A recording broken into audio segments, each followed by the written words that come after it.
How to report an item on Varagesale. To report an item on Varagesale, you can follow the following steps that I'll be showing you in this tutorial. The first step, of course, to sign into your Varagesale account. Without signing in, there is nothing you can do. Okay? So once you're signed in, the next step is to find the item you wish to report within the Varagesale platform. Alright, so once you've selected the item, click on the item to view its details. Alright, so once you've clicked on the item to view its details and you're on the items page, the next step is to locate the report button or link on the items page.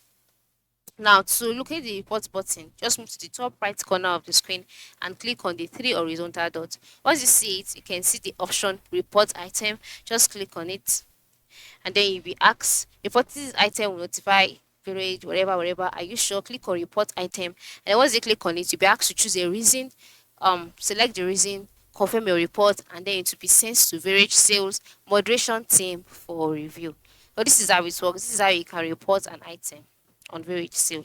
Very simple, very direct, very quick and easy. So ensure you try it out. Thanks for watching.